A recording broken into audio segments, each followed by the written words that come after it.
Morning friends, ધોરણ 12 physics અને આગળના લેક્ચરની શરૂઆત કરવા માટે આપણે જઈએ છીએ ચેપ્ટર નંબર 3 ના જેડબલઈ અને નીટનો આજનો લેક્ચર નંબર 3 છે. મિત્રો આપણા ટોપિક ચાલી રહ્યા છે ધ્યાનમાં રાખવાનો પોઈન્ટ મોડર્ન એબીસી નો. મિત્રો પોઈન્ટ નંબર 31, 32, 33 અને 34 આમાં ટોટલ વિસ્ટન બ્રિજની માહિતી આપેલી છે. મિત્રો આપણે થિયરીમાં જોઈ ચૂક્યા કે વિસ્ટન બ્રિજ એ PQRS અને અહીંયા ગેલ્વેનોમીટર બેટરી જોડેલી છે જેનો EMF E છે. મિત્રો જો આ વિસ્ટન બ્રિજ સંતુલિત અવસ્થામાં હોય તો P ગુણ્યા S, P * S બરાબર Q * R આપણે સાબિત કરી ચૂક્યા છીએ NCERT માં. અથવા તો P ના છેદમાં Q બરાબર R ના છેદમાં S આ રીતે આપણે લેતા હતા. અને જો મિત્રો સંતુલિત અવસ્થામાં હોય તો મિત્રો આ જે બે બિંદુઓ થયા, આ બે બિંદુઓ મિત્રો સંતુલિત અવસ્થામાં V of B બરાબર V of D થશે. એટલે કે આ બંને બિંદુ પાસેનું પોટેન્શિયલ સરખું રહેશે. તો આ બે જે બિંદુઓ આ B અને D, તો આ બિંદુ A અને આ બિંદુ C વચ્ચેનો ઇક્વિવેલેન્ટ અવરોધ એ P + Q R + S છેદમાં P + Q + R + S સૂત્ર વડે મળે. જો કે જરૂરી નથી, ક્યારેય પૂછાતું નથી, પણ છતાં પણ આપણી પાસે વધારાની માહિતીના સ્વરૂપમાં હોવું જરૂરી છે. જો સંતુલિત અવસ્થામાં હોય તો ત્રણ વસ્તુ યાદ રાખો. નંબર 1, આ બંનેનો ગુણાકાર બરાબર આ ગુણાકાર, અથવા તો P ના છેદમાં Q બરાબર R ના છેદમાં S, અથવા P ના છેદમાં R બરાબર Q ના છેદમાં S, અને બીજું B નો પોટેન્શિયલ બરાબર D નો પોટેન્શિયલ. ચાલો ક્લિયર? ઓકે. જો અસંતુલિત અવસ્થામાં હોય આપણો વિસ્ટન બ્રિજ, અસંતુલિત અવસ્થામાં હોય તો બે વસ્તુ થાય કે પ્રવાહ P થી D પર જાય અથવા તો પ્રવાહ D થી B પર જાય. સંતુલિતમાં પ્રવાહ પસાર નહીં થાય મિત્રો, આ પણ તમે યાદ રાખજો. Ig બરાબર 0 આ લાઈનમાંથી પ્રવાહ પસાર થશે નહીં. પણ જો અસંતુલિતમાં હશે તો બે વસ્તુ થશે કે કાં તો પ્રવાહ B થી D પર જાય અથવા તો પ્રવાહ D થી B પર જાય. જો B થી D પર જાય એટલે કે આમ જાય તો એ ક્યારે થાય કે જ્યારે QS, આ QS નો ગુણાકાર એ PR ના ગુણાકારથી મોટો હોય. QS is greater than PR તો પ્રવાહ ક્યાંથી ક્યાં જશે? B થી D પર. આનાથી ઉલટું, જો QS is less than PR હોય એટલે કે આ બંનેનો ગુણાકાર કરતા નાનો હોય તો પ્રવાહ D થી B પર જશે. ક્લિયર મિત્રો? ક્યારે? અસંતુલિત. અચ્છા, આ જો અસંતુલિત મૂલ્ય થાય તો અહીંયા ગેલ્વેનોમીટર હશે, તો ગેલ્વેનોમીટરને પણ પોતાનો અવરોધ હશે. તો A અને C વચ્ચેનો ઇક્વિવેલેન્ટ અવરોધનું આ સૂત્ર મિત્રો યાદ રાખી શકાય. PQ કૌંસમાં R + S પ્લસ RS કૌંસમાં P + Q પ્લસ G એટલે કે ગેલ્વેનોમીટરનો અવરોધ કૌંસમાં P + Q * R + S અને આખાના છેદમાં G P + Q + R + S plus P + R કૌંસમાં Q + S. લગભગ કોઈ જગ્યા પર આ પૂછાતું નથી, પણ છતાં પણ યાદ રાખેલું હોય તો સારું પડે. અચ્છા, ક્યારનો થયો? આ અસંતુલિત હોય તો A અને C વચ્ચેનો ઇક્વિવેલેન્ટ અવરોધ. ઓકે, ચાલો. આ જ અસંતુલિતમાં પ્રવાહ પણ પસાર થશે મિત્રો, અને એ આ કન્ડિશન પરથી પ્રવાહ પસાર થશે કે કાં તો B થી D પર જાય અથવા D થી B પર. તો એ પ્રવાહનું સૂત્ર પણ મિત્રો આ રીતે યાદ રાખી શકો તમે. E એટલે કે આ EMF કૌંસમાં RQ - PS R Q minus PS છેદમાં જી એટલે કે ગેલ્વેનોમીટરનો અવરોધ કૌંસમાં P plus Q R plus S plus P Q R plus S plus R S P plus Q. મિત્રો આ બે સૂત્ર થોડા યાદ રાખવા કદાચ અઘરા પડી શકે, પણ ટ્રીક વાપરીને તમે યાદ રાખી શકો છો. અચ્છા, આ આરટી ના અને આ બંને આરટી ના સૂત્રને આઈજી યાદ ન રાખો તો પણ ચાલે, પણ જો 5 મિનિટનો ટાઈમ આપવાથી યાદ રહી જતું હોય તો આઈ થિંક આપણે યાદ રાખવું જોઈએ. અત્યાર સુધી ક્યારે કોઈ જગ્યા પર આનો ઉલ્લેખ આપણે જોયો નથી, છતાં પણ કોઈ જગ્યા પર પૂછાય તો યાદ રાખેલું હોય તો સારું પડે. બાકી આ વસ્તુ જરૂરી છે. આ ગુણાકાર મોટો થશે તો પ્રવાહ B થી D પર, આ ગુણાકાર નાનો થશે તો પ્રવાહ D થી D પર. ક્લિયર મિત્રો? તો આ થયો આપણો વ્હીટસ્ટોન બ્રિજ. ચાલો ત્યાર પછી આપણે 35 નંબરના ટોપિક પર જઈએ. મિત્રો આપણી પાસે R બરાબર rho L by A છે મિત્રો. હવે મિત્રો ઘણા બધા એમસીક્યુ આવે છે કે તારનું આડછેદ બમણું કરવામાં આવે તો અવરોધ કેવો થાય, તારની લંબાઈ 5 ગણી કરવામાં આવે તો અવરોધ કેવો થાય, તારની ત્રિજ્યા અડધી કરવામાં આવે તો અવરોધ કેવો થાય. તો મિત્રો આ તમે રેડીમેડ યાદ રાખી શકો છો. જો તારને ખેંચીને અથવા તો તારને દબાવો, તારને ખેંચીને આડછેદ અડધું કરો અથવા તો તારને દબાવીને આડછેદ બમણું કરો તો મિત્રો આડછેદમાં થતા ફેરફાર ગુણ્યા 2 બરાબર લંબાઈમાં આપણે અવરોધમાં થતો ફેરફાર આવશે. શું થશે? આડછેદમાં થતો ફેરફાર ગુણ્યા 2 બરાબર અવરોધમાં થતો ફેરફાર. તમે આડછેદમાં ફેરફાર કરો, આ એક તમને સાબિત કરી આપું એટલે બીજું ઓટોમેટિક રીતે તમને આવડી જશે. મિત્રો આ સૂત્ર છે R બરાબર rho ઉપર A વડે ગુણો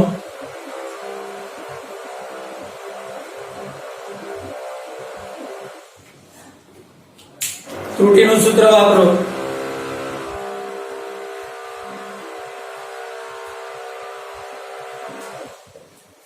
ઓકે, તો આડછેદમાં જે ત્રુટી છે એને ગુણ્યા 2 કરો તો અવરોધમાં ત્રુટી મળે, મતલબ કે અવરોધમાં થતો પ્રતિશત ફેરફાર. તમને કોઈ એમસીક્યુ માં એવું પૂછાય કે આડછેદ તારને ખેંચીને આડછેદ અડધો થાય, આડછેદ અડધો કર્યો તો કે એને ગુણ્યા 2 કરો તો અવરોધમાં ત્રુટી મળે. આ જ રીતે ખેંચીને લંબાઈ બમણી કરવામાં આવે તો એને ગુણ્યા 2 એટલે કે અવરોધની ત્રુટી મળે, એટલે કે અવરોધમાં થતો પ્રતિશત ફેરફાર મળે. ત્રિજ્યામાં ફેરફારના ટકા, મિત્રો તમારી પાસે જે સૂત્ર છે એમાં 100 વડે ગુણીને આપેલું છે, કશો વાંધો નહીં, આ ફેરફારના ટકા થઈ ગયા. ઓકે,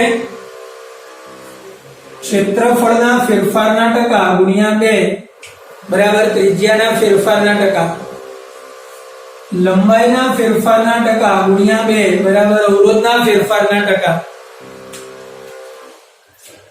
ત્રિજ્યાના ફેરફારના ટકા ગુણ્યા 4 બરાબર અવરોધના ફેરફારના ટકા. પણ અહીંયા માઈનસ, કે ત્રિજ્યા વધતી હોય તો અવરોધ ઘટે, ત્રિજ્યા વધતી હોય તો અવરોધ વધે. હવે છે વાત સમજમાં? ઓકે, ત્યાર પછી આ 36મો ટોપિક છે મિત્રો. મારી પાસે કોઈ ધાતુનું બોક્સ છે, અવરોધક બોક્સ, જેની લંબાઈ L, આખું બોક્સ છે,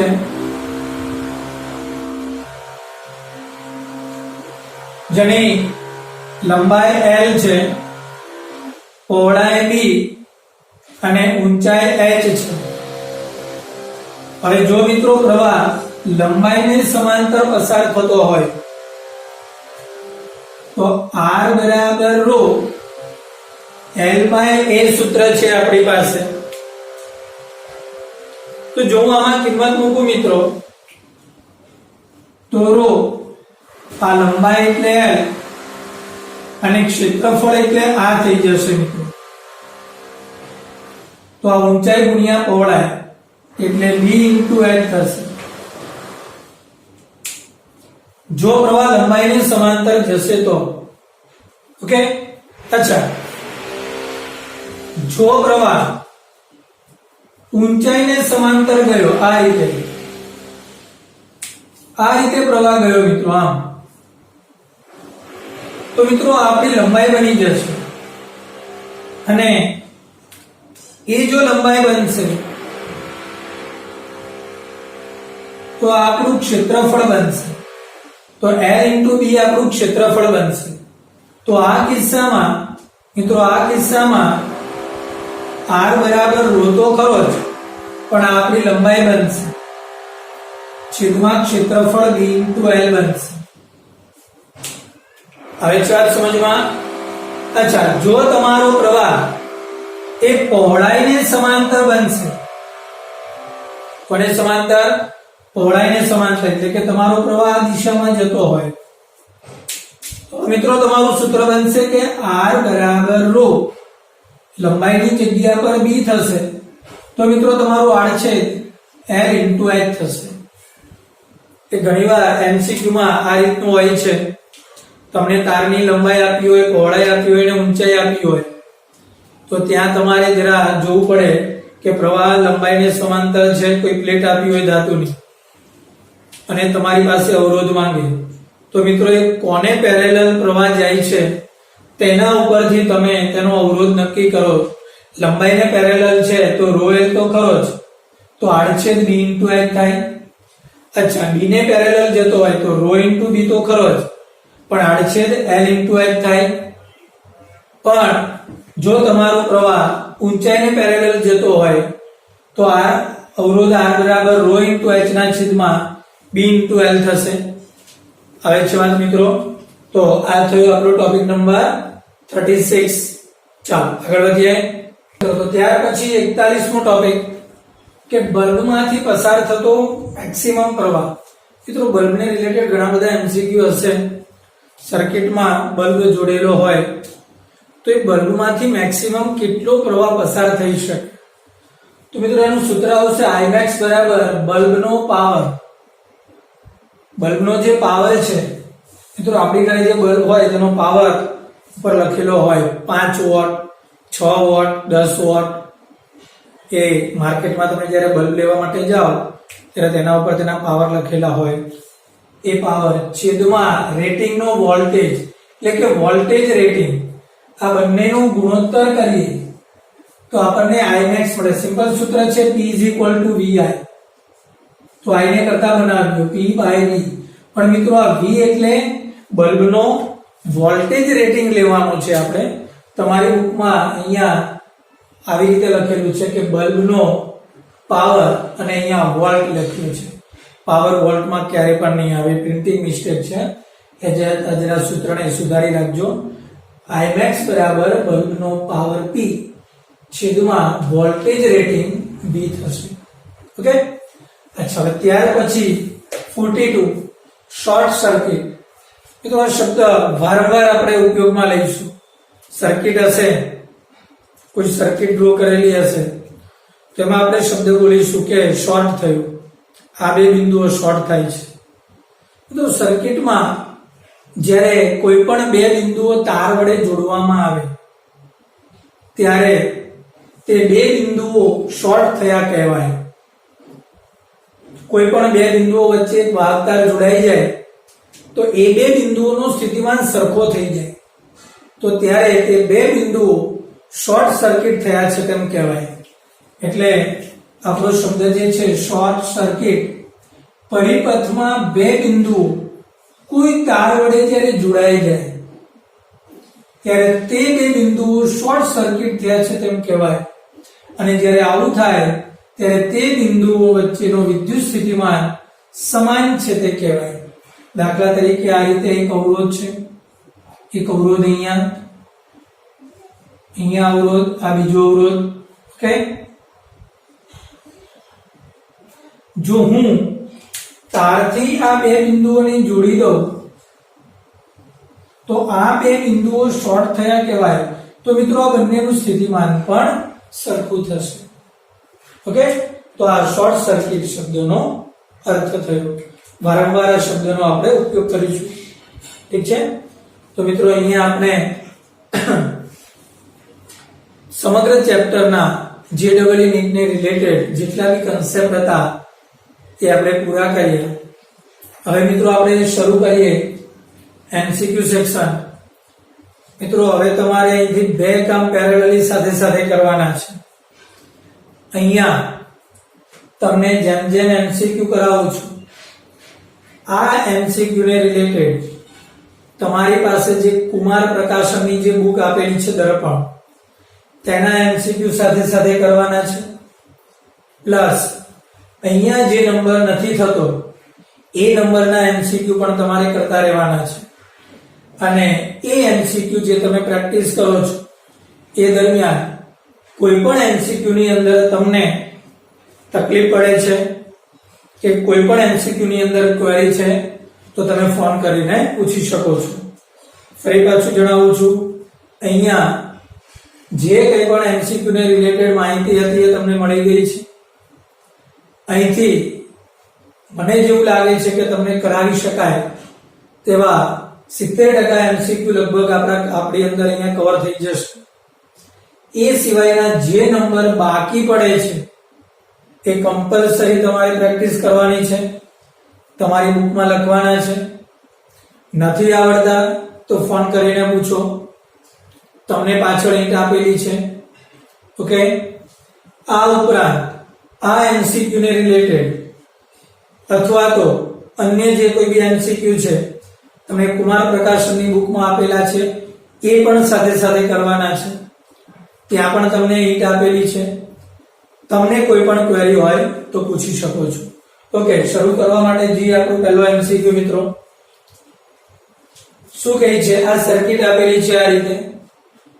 અહીંયા ચાર અવરોધ આપેલા છે, 2 ઓહ્મ, 3 ઓહ્મ, 3 ઓહ્મ અને 2 ઓહ્મ. પ્રશ્ન એવો કહે છે કે B અને D વચ્ચેનો વિદ્યુત સ્થિતિમાનનો તફાવત શોધો. ચાલો જરા ધ્યાનથી જોજો મિત્રો. આ પ્રવાહ 2 એમ્પિયર નો છે. જો આ લાઈનનો અવરોધ કેટલો? 3 ને 2 5. આ લાઈનનો અવરોધ કેટલો? 3 ને 2 5. તો બંને બાજુ અવરોધ સરખા છે, મતલબ કે પ્રવાહનું ડિસ્ટ્રીબ્યુશન સરખા ભાગે થશે. 1 એમ્પિયર અને આ લાઈનમાં પણ જતો પ્રવાહ 1 એમ્પિયર, અહીંયા બી જતો પ્રવાહ 1 એમ્પિયર અને અહીંયા બી જતો પ્રવાહ 1 એમ્પિયર અને અહીંયા ફરી પાછો 2 એમ્પિયર થઈ જશે મિત્રો. હવે છે વાત સમજમાં, વાત ક્લિયર થાય છે? ઓકે, હવે જો તમારે અહીંયા આ બિંદુ પાસેનું PD જોઈતું હોય મિત્રો, અવરોધ 2 પ્રવાહ 1 તો V IR થશે. ઓકે મિત્રો, આને એ બિંદુ કહી દો. આ A, B, C અને આ D થયો. ઓકે, પ્રવાહ આ દિશામાં જાય છે મિત્રો. તો તમે અહીંયા શું લખી શકો? VA minus VB, VA minus VB is equal to પ્રવાહ ઊંચા સ્થિતિમાનથી નીચા સ્થિતિમાન તરફ જાય તો આ દિશામાં ગયો, તો આ A માંથી B બહાર થયો તો કેટલો થયો મિત્રો? IR. VA minus VB બરાબર IR, એટલે 2 into 1, 2 વોલ્ટ. ચાલો એ જ પ્રમાણે આ બાજુ પ્રવાહ ગયો મિત્રો, શું થશે? VA minus VD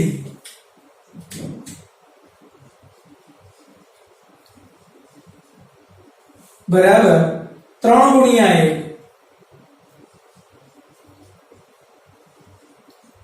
આ 3 વોલ્ટ થશે. હવે આપણે તો VB માઈનસ VD જોઈતો છે.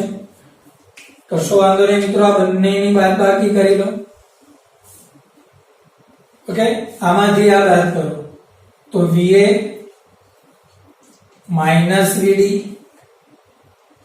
Minus VA minus minus plus VB is equal to 3 minus 2. તો આ VA VA કેન્સલ, તો આ VB માઈનસ VD બરાબર 1 વોલ્ટ થઈ ગયો. બોલો, આવે છે વાત સમજમાં? અચ્છા, જરૂરી નથી તમે આ રીતે કરો મિત્રો, તમે અહીંયા કિર્ચોફનો નિયમ પણ વાપરી શકો છો. તમે B થી કિર્ચોફનો નિયમ વાપરવાનો શરૂ કરો અને D પર અટકી જાઓ એટલે VB માઈનસ 3 પ્લસ 2 થશે ને, 3 into 1 VB minus 3 into 1 plus 2 into 1 is equal to VD. તો પણ તમને જવાબ મળશે. એટલે આ જ રીતે તમારે MCQ કરવો પડે જરૂરી નથી. ચલો હવે જવાબ સમજમાં. તો આ થયો પહેલો MCQ. ચાલો હવે ત્યાર પછી આપણે શરૂ કરીએ MCQ નંબર 4. ઓકે મિત્રો, સર્કિટ આપેલી છે. તમારી બુકમાં આનું સોલ્યુશન અલગ રીતે છે, આપણે આનું સોલ્યુશન અલગ રીતે કરવા માંગીએ છીએ. મિત્રો બહુ ધ્યાનથી જુઓ, આટલો ભાગ વિસ્ટન બ્રિજ સૂચવે છે, જોઈ શકો છો તમે.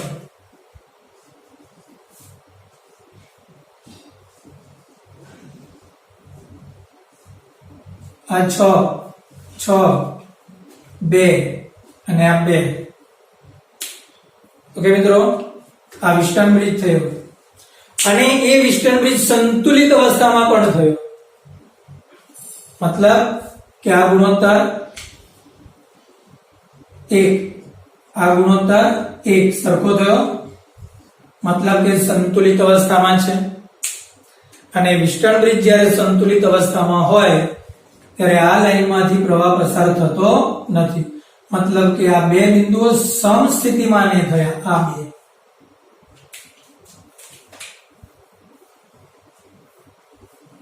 તો જ્યારે આ બે બિંદુઓ સમસ્થિતિમાન થયા, સમસ્થિતિમાન જો સ્થિતિમાન સરખા છે તો એ શોર્ટ સર્કિટ શબ્દ વાપરી શકાય કે આ ભાગ શોર્ટ સર્કિટ થઈ ગયો તો આ અવરોધ ગણતરીમાં આવવાનો નથી. કેમ? તો કે આ લાઈનમાં પ્રવાહ પસાર નથી થવાનો. હવે વાત સમજમાં, પ્રવાહ પસાર થવાનો નથી એટલે અવરોધ હોવા છતાં પણ ગણતરીમાં આવવાનો નથી. મતલબ કે હવે આ અવરોધ આપણા માટે કેલ્ક્યુલેટ થવાનો નથી. આવી વાત સમજમાં? ક્લિયર? તમારી બુક કરતા આ સોલ્યુશન અલગ છે. કેમ આ રીત પસંદ કરી એ પણ તમને આપું છું. કારણ એ છે કે સપોઝ કે આ અવરોધ જુદો જુદો હોય, ઓકે, તો આ વિસ્ટન બ્રિજ સંતુલિત ન કહેવાય. સંતુલિત ન કહેવાય તો આટલાનો RT, જે પેલું આની આગળ જે પેલું સૂત્ર આપ્યું ને એ સૂત્રનો ઉપયોગ કરીને તમે RT શોધી શકો છો. હવે વાત સમજમાં, અહીંયા આ વિસ્ટન બ્રિજ કેવો છે? સંતુલિત છે. તો તમે એ સૂત્રનો ઉપયોગ કરીને તમે અહીંયા RT શોધશો. આવી વાત સમજમાં? ક્લિયર? ચાલો આગળ વધીએ. હવે મિત્રો આ સંતુલિત અવસ્થામાં તો આવી ગયો, તો હવે આ અવરોધ આપણા માટે નથી. તો હવે બચ્યા કેટલા? આ બે. 6 અને 6 સમાન શ્રેણી થઈ ગયા તો એ 12 થઈ ગયા. આ બે 2 અને 2 શ્રેણી થઈ ગયા તો એ 4 થઈ ગયું. આ 6. ઓકે મિત્રો, આ 12, આ 4, આ 6. તો હવે આ 12, 4 અને 6 સમાંતરમાં થયા. જો 12, 4, 6 શું થશે? બહુ સિમ્પલ, 1/12, 1/4, 1/6 બરાબર 1/r. બોલો મિત્રો, આનો લસા કેટલો થશે? 12 થશે. એટલે આને 1 વડે ગુણો અને 3 વડે આ 2 આ 12 કેટલા થશે?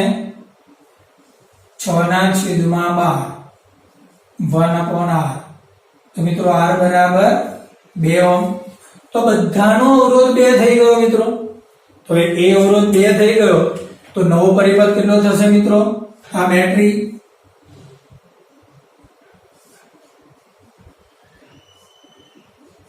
આ 3 અને આ બધાનો 2.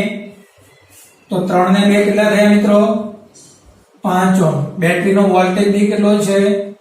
5 વોલ્ટ. તો મિત્રો આનો પ્રવાહ આપણને મળે. કઈ રીતે મળશે? V is equal to IR. V કેટલો? 5. અવરોધ કેટલો? 5. પ્રવાહ I. મિત્રો તમારો આન્સર મળશે I બરાબર 1 એમ્પિયર. બોલો, આવે છે વાત સમજમાં? ચિત્ર થાય છે ક્લિયર? ફરી પાછું અંદરની રીત પણ તમે વાંચી શકો છો તમારું નોલેજ માટે. આ વધારાની રીત થઈ.